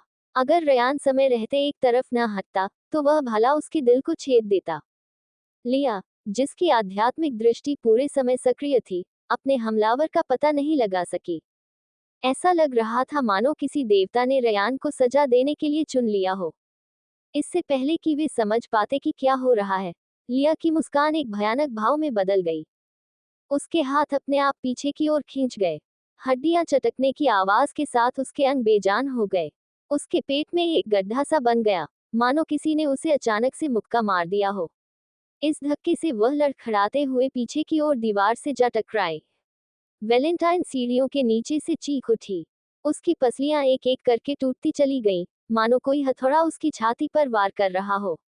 लगातार धमाकों के साथ खून से लथपथ छेद ली और वैलेंटाइन के पेट और छाती को चीरते हुए उन्हें पत्थर की दीवार से चिपका दिया। ल्यूमियन एक पल के लिए स्तब्ध रह गया। इस अप्रत्याशित बदलाव ने उसे उलझन में डाल दिया, लेकिन उसे इस बात की राहत भी मिली कि वह इस विचित्र हमले का निशाना नहीं था। क्या उस काले कांटे के चिन्ह ने मेरी रक्षा की? जैसे ही यह विचार उसके मन में कौंधा, उसे अचानक एक अदृश्य शक्ति का एहसास हुआ जिसने उसे सीढ़ियों के पास दीवार से जोर से टकरा दिया। उनकी आध्यात्मिक दृष्टि से कुछ भी दिखाई नहीं दे रहा था। रायन और अन्य लोगों के साथ जो हुआ था उसे याद करते हुए लुमियन तुरंत एक तरफ हट गया। उसके मन में तुरंत तीव्र पीड़ा का संचार हुआ। उसकी दाहिनी छाती की त्वचा फट गई, जिससे उसके फेफड़े बुरी तरह से दिखाई देने लगे। ल्यूमियन को ऐसा महसूस हुआ मानो किसी अदृश्य छड़ ने उसे छेद कर दीवार पर कील ठोक दी हो। जैसे ही उसका चमकीला लाल खून बहने लगा, रयान ने उस क्षेत्र को भोर जैसी रोशनी से जगमगा दिया। इससे बुराई का प्रभावी ढंग से नाश होगा और भ्रम दूर हो जाएंगे। हालांकि उन चारों को अभी भी कुछ भी दिखाई नहीं दे रहा था। टकराना। रयान की छाती एक अदृश्य हथौड़े के प्रहार से धंस गई। जैसे ही लिया के घूंघट और चांदी के घंटीनुमा बूटों से तीव्र आवाज निकली, एक अदृश्य शक्ति ने उसके नाखूनों को उखाड़ दिया, जिससे वे लाल रंग से रंग गए। इस असहनीय दर्द ने भय से उसके चेहरे को विकृत कर दिया। वैलेंटाइन ने अपनी बाहें फैलाईं और पवित्र प्रकाश के स्तंभ को अपने ऊपर उतरने दिया। अचानक सूर्य का प्रकाश फूट पड़ा, जिसने समस्त बुराई को नष्ट कर दिया और वैलेंटाइन के शरीर को प्रज्वलित कर दिया। हालांकि सूर्य की चकाचौंध में उसकी बाहें अनियंत्रित रूप से पीछे की ओर खींच गईं और दीवार से चिपक गईं। उसकी कलाइयों पर दो खून जैसे लाल छेद हो गए, जिससे वे वहीं जम गईं। जब रोशनी कम हुई, तो वैलेंटाइन का चेहरा झुलस गया था और उसकी त्वचा इंच इंच करके उतर रही थी। उनकी दुर्दशा देखकर लुमियन को उनके लिए बहुत दुख हुआ। पता नहीं था कि यह काले कांटे के चिन्ह के कारण था या नहीं, लेकिन उसकी पीड़ा कुछ कम हो गई थी। उसका चेहरा ऐसा लग रहा था मानो किसी अदृश्य हाथ ने बार बार थप्पड़ मारे हों। उसका चेहरा लाल और सूजा हुआ था, और उसके दांत ढीले पड़ गए थे। वह मुश्किल से बोल पा रहा था। जैसे ही हमलों का एक और दौर शुरू होने वाला था, लुमियन की दृष्टि धुंधली हो गई और उसने एक निर्जन क्षेत्र की झलक देखी। दूर क्षितिज पर एक पर्वत श्रृंखला दिखाई दे रही थी, और पास ही में घास का एक विशाल मैदान फैला हुआ था। बकरी के सींगों वाले दो दानव जैसे प्राणी दूर से एक गहरे लाल रंग की शंख जैसी रथ को खींचते हुए आए और ल्यूमियन और उसके साथियों के आगे तेजी से बढ़ने लगे। रथ में पन्ना रंग के वस्त्र और लॉरेल की माला पहने एक महिला बैठी थी। उसके भूरे बाल ऊपर की ओर बंधे हुए थे, उसकी भूरी आंखें चमकीली और नम थीं। गरिमा में और कुलीन, वह परिपक्व मैडम पुआलिस की याद दिलाती थी। क्या उसने सहायता प्रदान करने का अपना वादा निभाया? लुमियन चौंक गया, फिर प्रसन्न हुआ क्योंकि अदृश्य शक्ति ने उन पर हमला नहीं किया। किसी न किसी तरह उसे पता चल गया कि उसके सामने खड़ी महिला मैडम पुआलिस नहीं थी। या यूं कहें कि बिल्कुल मैडम पुआलिस नहीं थी, बल्कि मैडम पुआलिस की इच्छाशक्ति से गढ़ी गई एक अलौकिक रचना थी। डॉट डॉट डॉट ल्यूमियन ने उसे मैडम नाइट कहकर पुकारना चुना। पर मिता से हुई मुलाकात के विपरीत, मैडम पॉलिस ने एक हाथ में ओक की शाखा पकड़ी हुई थी जिसके सिरे पर मिस्टलेटों की माला लिपटी हुई थी, और दूसरे हाथ में एक चमकदार तरल से भरा जेडाइट का कटोरा था। मैडम पॉलिस ने ओक की शाखा को कटोरे में डुबोया और उस पर कुछ छिड़का। अपने खाली समय को वास्तविक कमाई में बदलने का एक सरल तरीका। इन सरल और मुफ्त उपकरणों की मदद से अपने खाली समय को पैसे में बदलें। आपको विश्वास नहीं होगा कि आज से ही पैसे कमाना कितना आसान है। तीसरी बार पानी छिड़कने के बाद लुमियन ने देखा कि उसके सीने का घाव तेजी से भर रहा है। सूजन तेजी से कम हो गई, और अब वह दीवार से जकड़ा हुआ नहीं था। लिया, रयान और वैलेंटाइन पूरी तरह से ठीक हो गए। उन पर क्रूर चोटों का कोई निशान नहीं था। हम पर किसने हमला किया? लुमियन ने पूछा, ये सोचते हुए कि जोखिम उठाए बिना कुछ खोना नहीं चाहिए। लाल रंग की गाड़ी में बैठी मैडम पुआलिस ने बड़े घमंड से जवाब दिया, अब आप पर पीड़ित होने का थोड़ा सा दाग लग गया है। शुक्र है, यह मामूली है, वरना आपको यह चक्र फिर से शुरू करना पड़ता। पीड़ितों का कलंक, इसका क्या मतलब है? लुमियन ने रयान और अन्य लोगों के साथ हैरानी भरी नजरों का आदान प्रदान किया। मैडम पॉलिस ने विनम्रता से उत्तर दिया, मुझे बस इतना ही पता है। तो क्या आपको पता है कि कब्रिस्तान में मृत जादूगर और उल्लू का क्या हुआ? लुमियन ने जोर देकर पूछा। मैडम पुआलिस ने उसकी ओर देखा। अगर मुझे पहले से पता होता, तो हालात ऐसे नहीं होते। मैंने शुरू में इस जगह पर शासन करने की योजना बनाई थी, लेकिन अब मेरे पास जाने के अलावा कोई विकल्प नहीं है। डॉट डॉट डॉट, क्या इस जगह पर राज करोगे? लुमियन के दिमाग में खतरे की घंटी बज उठी। एक ही चक्र में फंस जाना शायद सबसे बुरी नियति न हो।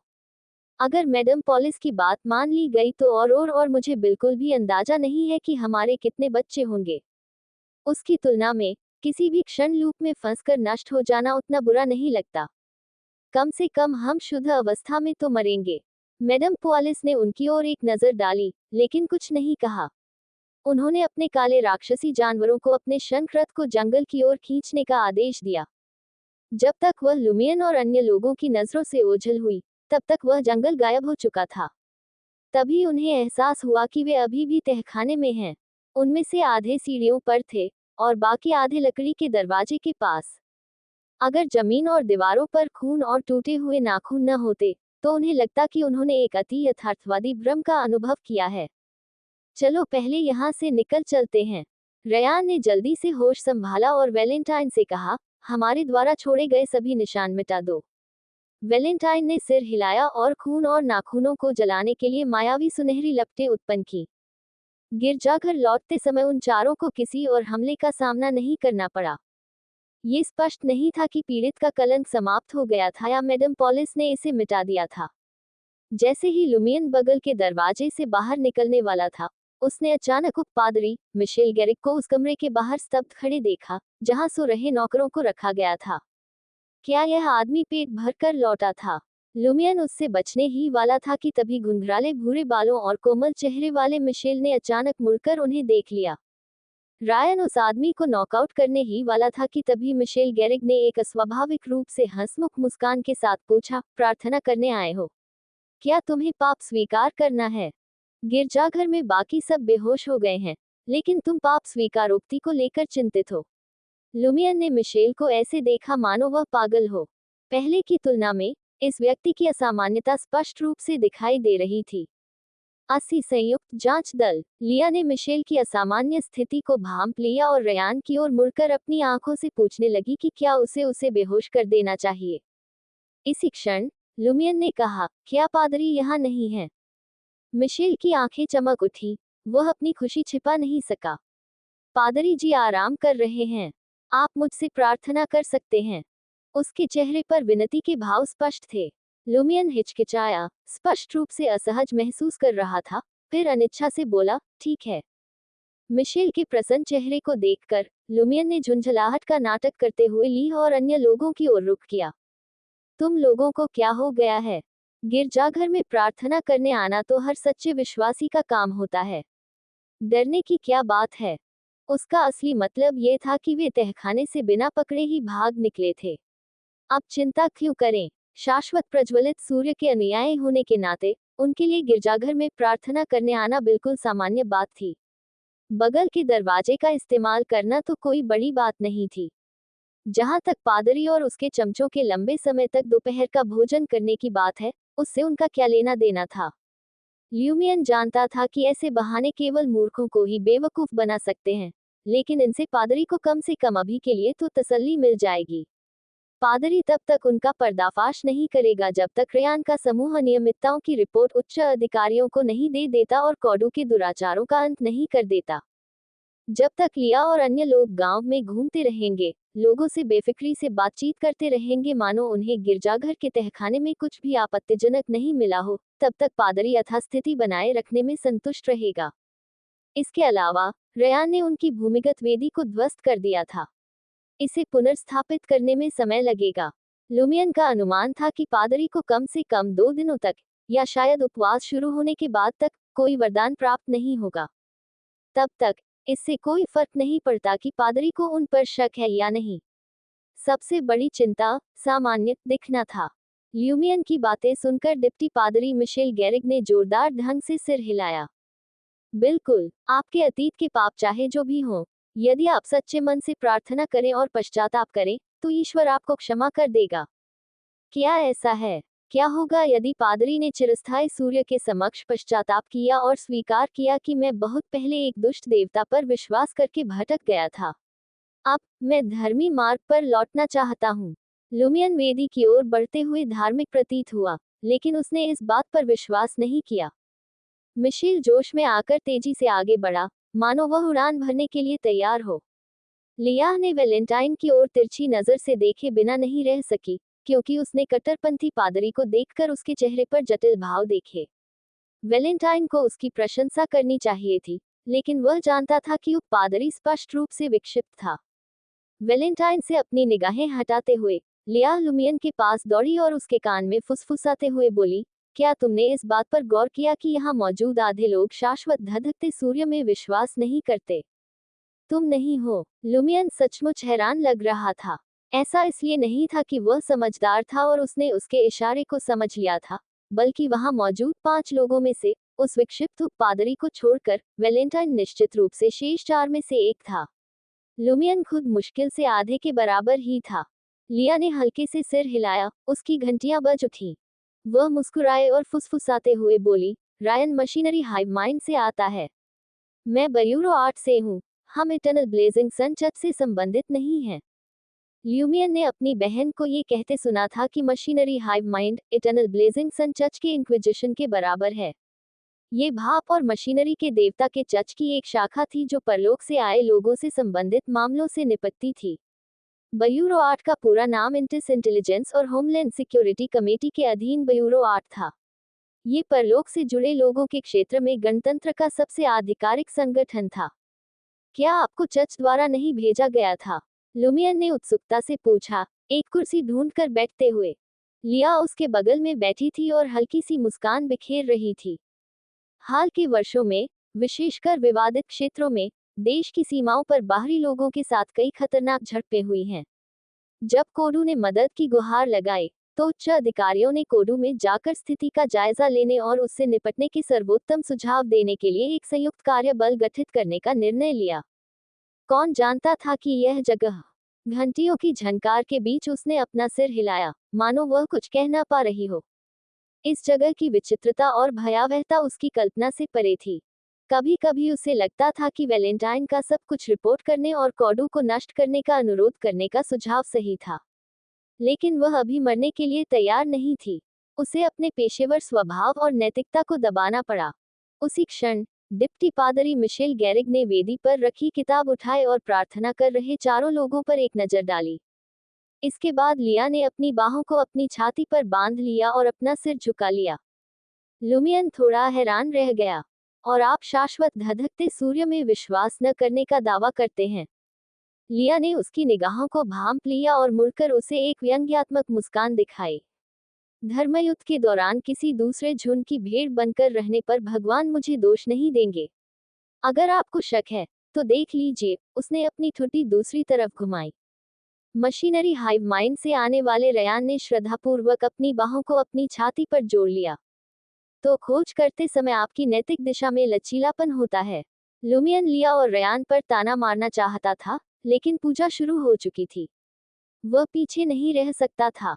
श्रद्धापूर्ण मुद्रा अपनाकर और अपनी आंखें बंद करके पादरी मिशेल गैरिग ने पवित्र बाइबल के पन्ने पलटे और गंभीरता से कहा, ईश्वर ने कहा, प्रकाश हो जाए, और प्रकाश हो गया। गिरजाघर में परिचित उपदेश सुनते ही लुमियन को अचानक पुरानी यादों का सैलाब उमड़ आया।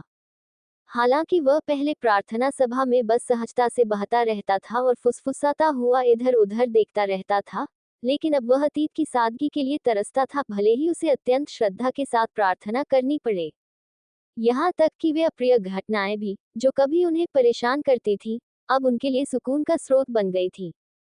जब तक लुमियन और अन्य लोग इटर्नल ब्लेजिंग सन कैथेड्रल से निकले, तब तक पादरी और नौकर अभी भी बेहोश पड़े थे। रायन ने महल की ओर देखा और भावुक होकर आह भरी। वह महिला मेरी सोच से कहीं अधिक शक्तिशाली है। कितना शक्तिशाली? लुमियन ने उत्सुकता से पूछा। रायन ने एक पल सोचा। ऐसा लगता है जैसे उसने देवत्व की दहलीज को छू लिया है, लेकिन पूरी तरह से नहीं। आपने कुछ कहा तो है, लेकिन पूरी तरह से नहीं। अगर लुमियन को हाल ही में रयान और दूसरों की जरूरत नहीं होती, तो वह अपने मन की बात कह देता।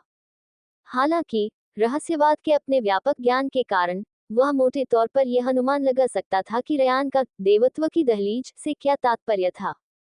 चौथा चरण, एक अर्धदेवता की शुरुआत। उसने एक क्षण तक विचार किया। मुझे लगता है कि जब पुआलिस मैडम नाइट के रूप में दिखाई दी तो वह कुछ अजीब लग रही थी। उन्होंने उन्हें परमिता फिल्म में मैडम नाइट के बारे में बताया था। डॉट डॉट डॉट मुझे भी ऐसा ही लगा, लिया ने मुस्कुराते हुए कहा, जैसे कोई बिगड़ा हुआ पैचवर्क राक्षस हो। रायन ने सिर हिलाया। हमें मैडम नाइट के बारे में कुछ हद तक जानकारी है। इंटिस और फेना पॉटर के सीमावर्ती क्षेत्र में हाल के वर्षों में इसी तरह की घटनाएं अक्सर घटित हुई हैं। कुछ लोग उन्हें मैडम नाइट कहते हैं, कुछ मैडम हट, कुछ परोपकारी और कुछ दुष्ट। लेकिन अभी तक हम उनमें से किसी को भी पकड़ नहीं पाए हैं। हमें अभी भी उनके बारे में कोई व्यवस्थित जानकारी नहीं है। जी हाँ, मैंने परमिता के बारे में पहली बार सुना है। ली झंझनाते कदमों से गांव के चौक के किनारे तक पहुंची। परमिता के वर्णन से मुझे उसके बारे में कुछ याद आया। क्या? लुमियन को ये पूछने में कभी शर्म नहीं आती थी। लिया ने दक्षिण की ओर देखा। फेना पॉटर के चर्च ऑफ अर्थ मदर में एक कहावत है, आत्मा धरती में लौट आती है। आत्मा धरती पर लौट आती है। लुमियन के मन में जंगल और भटकते हुए मरे हुओं की छवियां उभर आईं। उसे यह स्वीकार करना पड़ा कि लिया का साथ होना तर्कसंगत था। गांव के प्रवेश द्वार पर स्थित एल्म के पेड़ के पास पहुंचकर रयान ने आसपास के क्षेत्र का जायजा लिया और टिप्पणी की। उस महिला को और उकसाना ठीक नहीं है। लूप से बाहर निकलने के बारे में, भले ही वह मदद न करे, वह दुश्मन नहीं बनेगी। हमें बस उसकी गतिविधियों पर नजर रखनी है और देखना है कि क्या हम उसके द्वारा बताए गए विशिष्ट समय बिंदु का उपयोग कर सकते हैं। डॉट डॉट डॉट क्या ऐसा इसलिए नहीं था क्योंकि अगर तुम उसे उकसाते नहीं तो तुम उसे हरा नहीं सकते थे? लुमियन ने पलटवार करने के लिए तैयार होते हुए अपने मुंह को दबा लिया।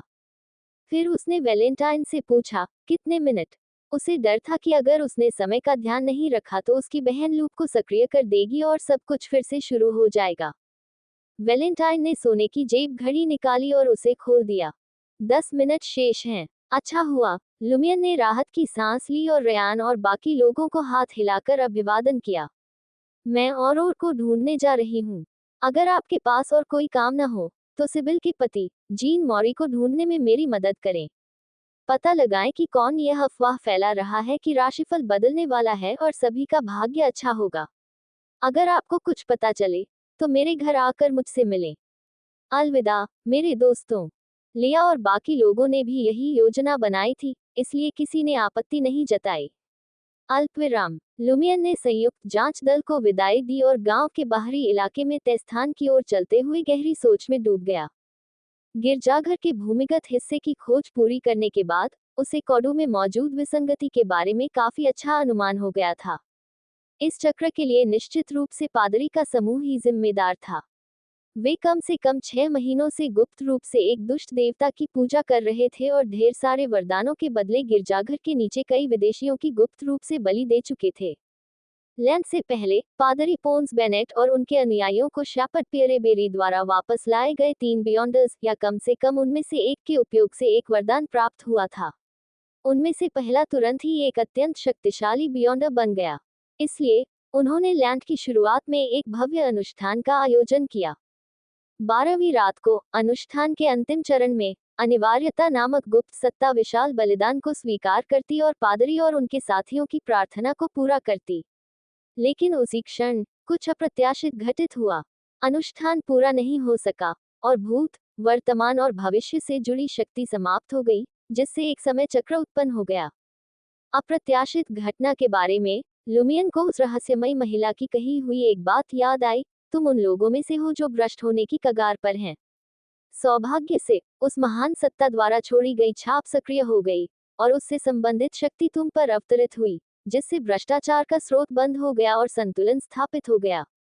81 कुंजी। कोडू गांव के बाहर घुमावदार नदी के किनारे चिलचिलाती धूप में नीले रंग की साधारण पोशाक पहने और आंखें बंद करके जमीन पर बैठी थी और लुमियन के अनुमानों और विश्लेषण को सुन रही थी। वह कुछ देर तक चुप रही, मानो विचारों में खोई हुई हो। लगभग 1 मिनट तक विचार करने के बाद और बोली, अगर 12वीं रात को अनुष्ठान के दौरान सचमुच कुछ ऐसा हुआ होता जिससे छिपी हुई सत्ता की शक्ति बिखर जाती और कोडू और उसके आसपास के इलाकों में एक समय चक्र शुरू हो जाता, तो मेरा मानना है कि उस समय इस क्षेत्र में रहने वाले लोग और यहाँ तक कि आत्माएं भी इससे बच नहीं पाती। तुम्हारा क्या मतलब है? जमीन पर बैठा हुआ लुमियन अपनी बहन की बात को समझने की कोशिश कर रहा था। और ने विस्तार से बताया, मेरा मतलब है कि यह शक्ति और भ्रष्टाचार दोनों है।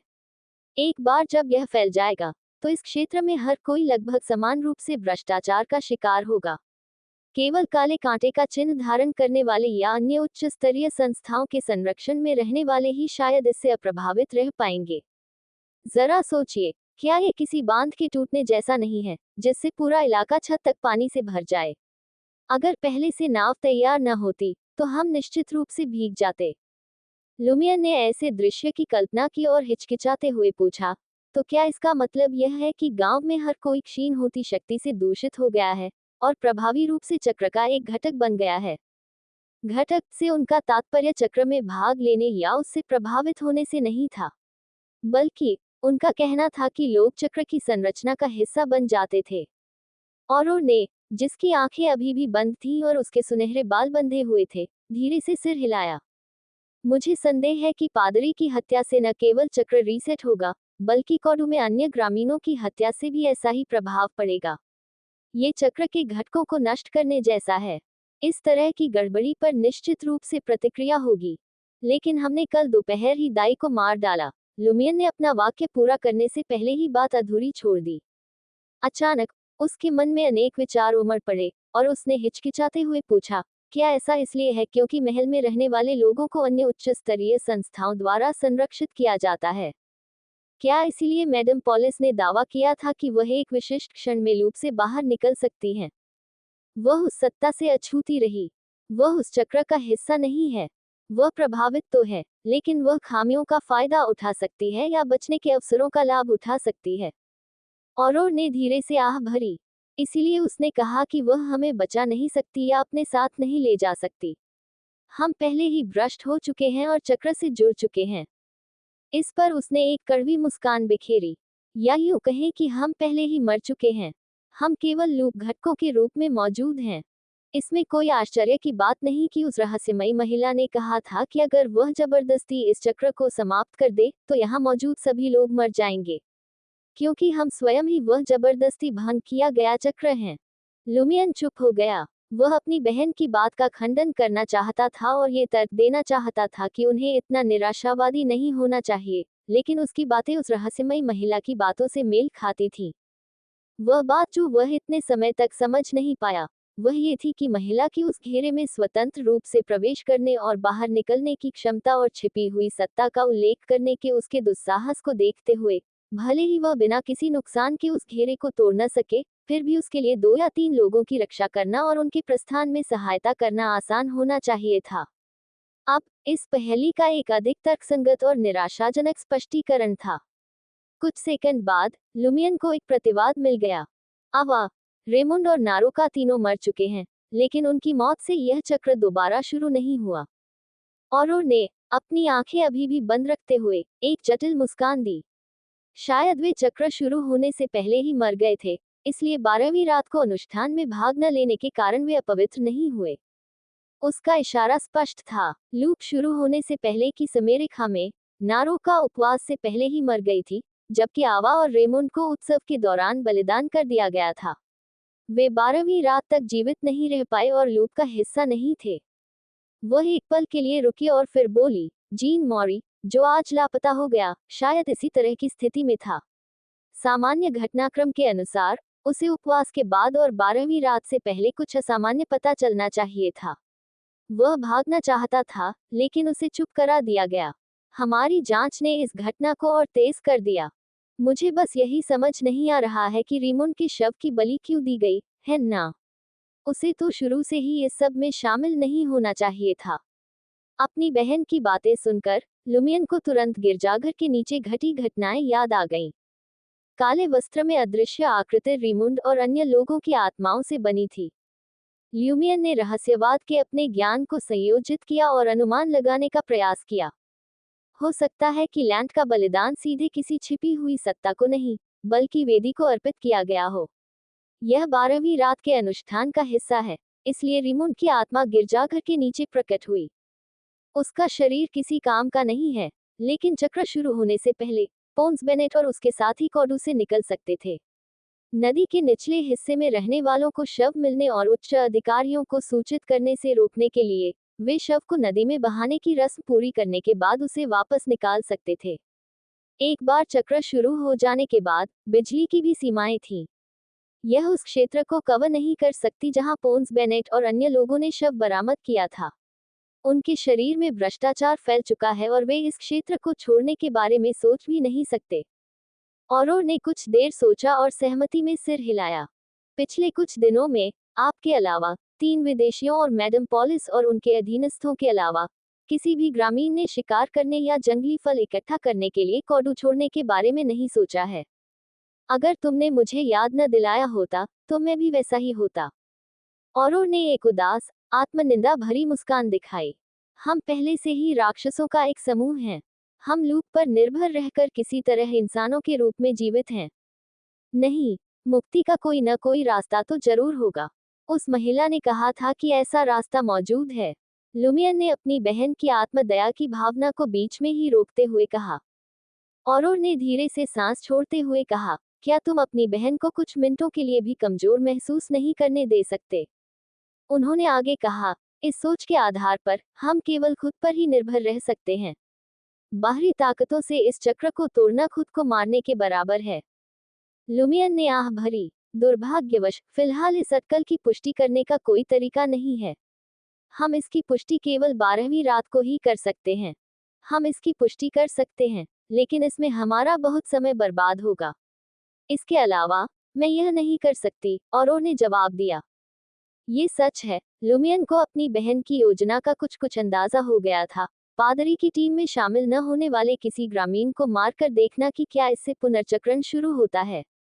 अगर ऐसा होता, तो वे तीनों विदेशियों में से किसी एक को मौत के जाल में फंसाने का तरीका ढूंढ सकते थे और देख सकते थे कि क्या इससे चक्र फिर से शुरू होता है। अगर नहीं, तो इससे औरोर और लुमियन के अनुमान सही साबित हो जाते। कॉडू गांव के ज्यादातर लोग भ्रष्ट हो चुके थे और इस चक्र का हिस्सा थे। जो लोग बाद में आए, वे केवल इस चक्र से प्रभावित थे और उनके पास खामियों या बाहरी ताकतों की मदद से इससे बचने का मौका था। हालांकि इससे बीते कुछ दिनों का काफी समय बर्बाद हो जाता और निर्दोषों को मारने वाली नहीं थी, खासकर उनके साथ जिनके साथ उसकी अच्छी साझेदारी थी। इस मामले में ल्यूमियन को कोई नैतिक दुविधा नहीं थी। उसके नजरिए से लूप में मरना असल मौत नहीं थी। संभावना यही थी कि सिर्फ कुछ मामूली परेशानियां ही रह जाएंगी। लूप में फंसे रहने से तो ये कहीं बेहतर था। बेशक, अगर वह सचमुच ऐसा करना चाहता, तो वह लिया और अन्य लोगों की हत्या करने की कोशिश नहीं करता। इसके बजाय वह उन तीनों विदेशियों से तर्क वितर्क करता। वैलेंटाइन के कट्टरपन और धार्मिकता को देखते हुए उसे पूरा भरोसा था कि वह उसे आत्महत्या करने के लिए राजी कर लेगा। भाई बहन ने एक दूसरे की ओर देखा और चुप हो गए। उन्हें समझ नहीं आ रहा था कि क्या कहें। कुछ देर बाद लुमियन ने विषय बदल दिया। ग्रैंड सोअर, आपके विचार से इस चक्र को अंदर से समाप्त करने की कुंजी क्या है? और इस सवाल पर विचार कर रही थी। सोचते सोचते उसने कहा, हम इस चक्र को अंदर से ही खत्म नहीं कर सकते। हमें इस स्थिति का उपयोग करके सबके शरीरों में मौजूद भ्रष्टाचार को दूर करना होगा। वरना इसमें और आत्महत्या में क्या फर्क रह जाएगा? हाँ, मेरे पिछले अनुमान के अनुसार अनुष्ठान में कुछ गड़बड़ हो गई, जिससे पूरा गांव एक चक्र में फंस गया। और दुर्घटना का कारण ये था कि आप उस महान सत्ता के चिन्ह को धारण करते हैं। वह सक्रिय हो गई और आपके हृदय में व्याप्त घोर भ्रष्टाचार को सील कर दिया। बोलते समय और अपने भाई का आकलन कर रही थी। लुमियन तुरंत उसकी बात समझ गई। क्या आपका मतलब है कि मैं इस चक्र को समाप्त करने की कुंजी हूँ? Dot dot dot. और ने सिर हिलाया। दुर्घटना का कारण आप ही हैं, इसलिए स्वाभाविक रूप से इस चक्र को समाप्त करने की कुंजी भी आप ही के पास है। बेशक यह महज एक अनुमान है। शायद इस चक्र की कुंजी वह पात्र हो जो 12वीं रात के अनुष्ठान के दौरान गुप्त सत्ता के अवतरण की शक्ति को वहन करेगा। उदाहरण के लिए पादरी या कोई और अचानक चुप हो गई और कुछ सेकंड के लिए अपने भाई को देखती रही। क्या ये दोनों अटकलें समतुल्य हो सकती हैं? क्या आप ही वह पात्र हैं? अन्यथा एक सहायक बलिदान और संदूषक के रूप में, यदि कुछ अप्रत्याशित भी घटित हो जाता, तो भी अनुष्ठान इतनी बुरी तरह विफल नहीं होता और उसकी शक्ति अनियंत्रित रूप से क्षीण नहीं हो जाती। आह, लुमियन जितना ज्यादा इसके बारे में सोचता गया, उतना ही उसे लगने लगा कि उसकी बहन का अनुमान सही था। उसने मन ही मन बुदबुदाया, मेरी छाती पर कांटों का वो काला निशान पादरी के निशान से भी ज्यादा गहरा है। इसलिए जब पादरी ने मुझसे निपटने की कोशिश की, तो उसने अपना आपा खोने के लक्षण दिखाए, जिससे मुझे उसे मारने का मौका मिल गया। इसलिए उस रहस्यमयी महिला ने कभी नहीं बताया कि इस चक्र को कैसे समाप्त किया जाए। उसने बस मुझे स्वप्न खंडहरों का अन्वेषण करने और उनके रहस्यों को उजागर करने के लिए कहा। और थोड़ी उत्साहित हो गई। हाँ, शायद यही कोई सुराग है। हो सकता है कि स्वप्न के खंडहर आपके शरीर में व्याप्त भ्रष्टाचार से उत्पन्न हुए हों या उससे घनिष्ठ रूप से जुड़े हों। इसलिए आप वहां मिलने वाले हर राक्षस को नष्ट करने के लिए काले कांटे के निशान पर भरोसा कर सकते हैं। एक बार जब आप रहस्यों को जान लेंगे, तो आप अपने शरीर की शक्ति को कुछ हद तक नियंत्रित कर सकते हैं या सुरक्षित रूप से उसका उपयोग कर सकते हैं और कोडू में मौजूद हर किसी से भ्रष्टाचार को दूर कर सकते हैं। ये चक्र अपने आप टूट जाएगा।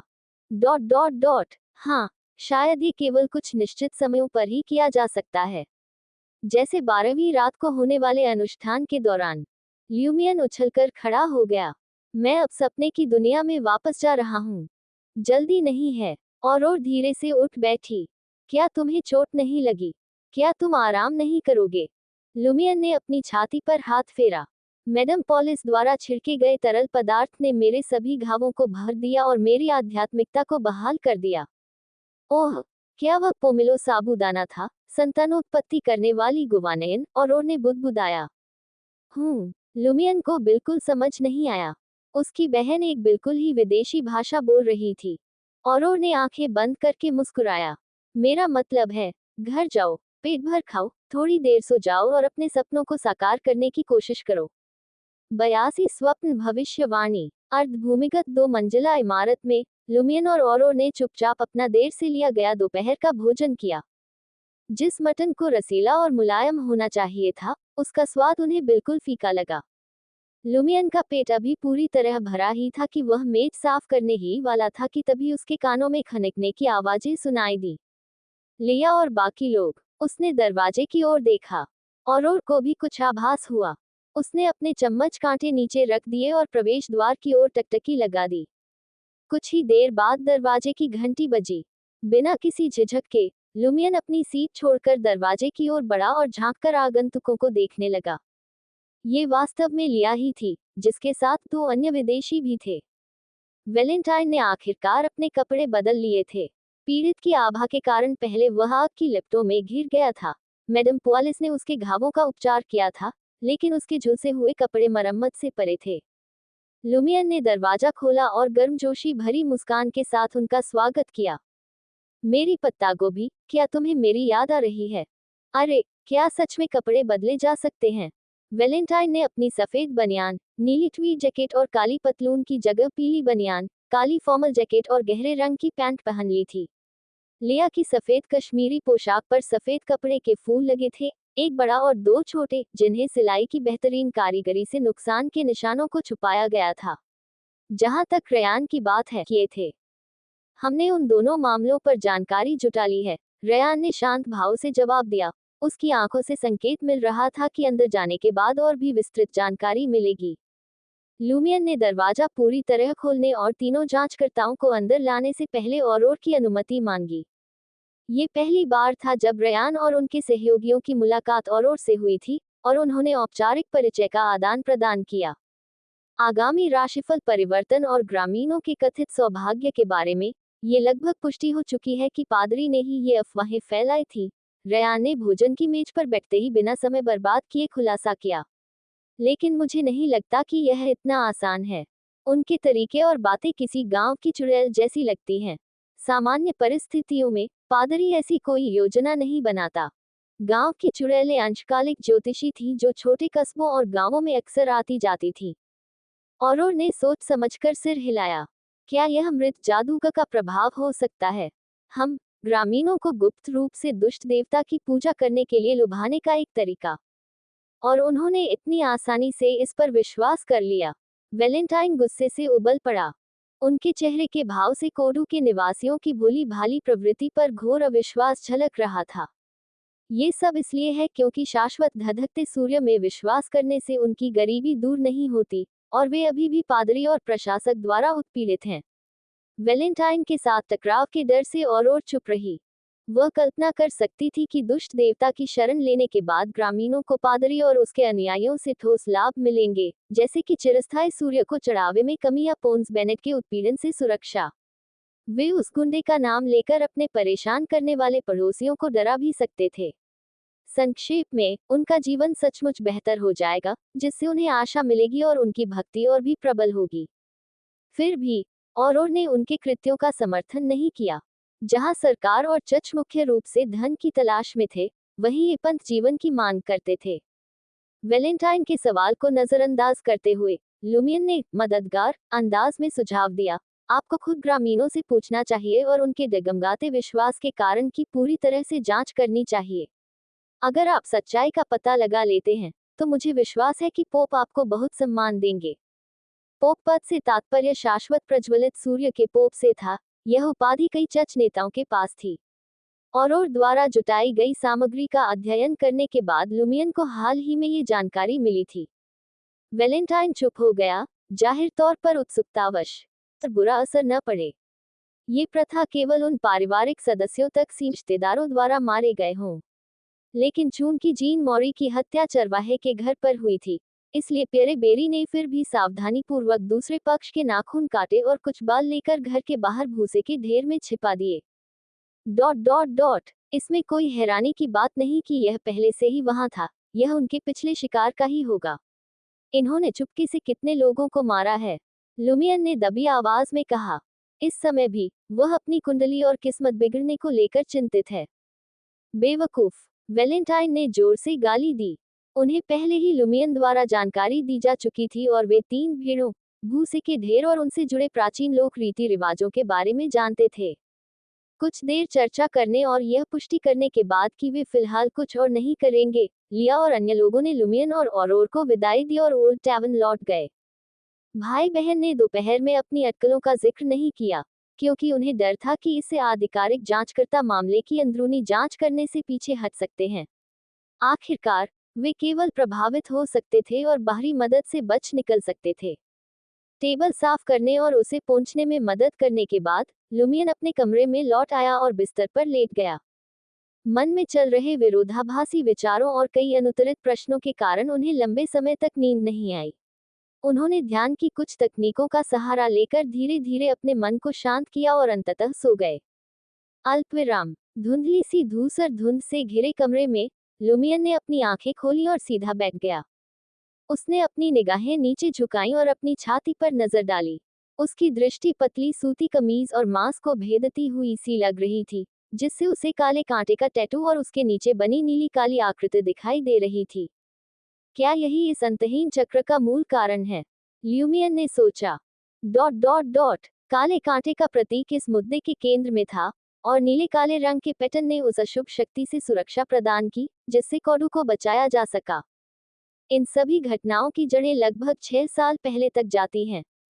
ल्यूमियन को अच्छी तरह याद था कि उस समय वह एक गली का आवारा था। अपनी कम उम्र और अत्यधिक निर्दयता के कारण वह किसी तरह जीवित रहा था, क्योंकि वह दिखने में किसी को खतरा नहीं लगता था। फिर एक दिन उसकी मुलाकात एक मरणासन बूढ़े व्यक्ति से हुई। शायद इसलिए कि उसने कुछ व्यवहारिक ज्ञान प्राप्त कर लिया था, या शायद इसलिए कि वह बूढ़ा व्यक्ति उसे अपने इकलौते परिवार पेपे की याद दिलाता था, जिसने उसे किशोरावस्था तक पाला था, लेकिन दुर्भाग्य से उनका देहांत हो गया था। इसलिए लुमियर इस दौरान उसे बूढ़े व्यक्ति के शव पर नीले काले रंग का चेहरे के विशाल विस्तार का सपना देखता था। उसकी किस्मत भी पलटी काफी। 83 एक अचानक मुठभेड़। उफ। लुमियर ने गहरी सांस ली और अपने तेज विचारों को काबू में किया। उसने अपनी शॉटगन कंधे पर टांगी और कुल्हाड़ी कमर में बांधी। जंगल के किनारे पर बनी उस अर्ध भूमिगत 2 मंजिला इमारत को छोड़कर वह सपनों के खंडहरों की ओर चल पड़ा। घने जंगल से गुजरते हुए एक परिचित रास्ते का अनुसरण करते हुए वह ढह चुके घरों के जाल में और गहराई तक रेंगता हुआ ढहते हुए लाल पत्थर की विशाल चोटी की ओर बढ़ा। क्या ये सरासर भ्रष्ट प्रभाव है? और सही कह रही थी। कुछ दृश्य ऐसे होते हैं जिन्हें देखना नहीं चाहिए। पब फ्यूचर के विज्ञापन। पब फ्यूचर विज्ञापन। ये लाजित है। खंडहरों से भरे इस स्वप्नलोक के केंद्र में किन अंग है?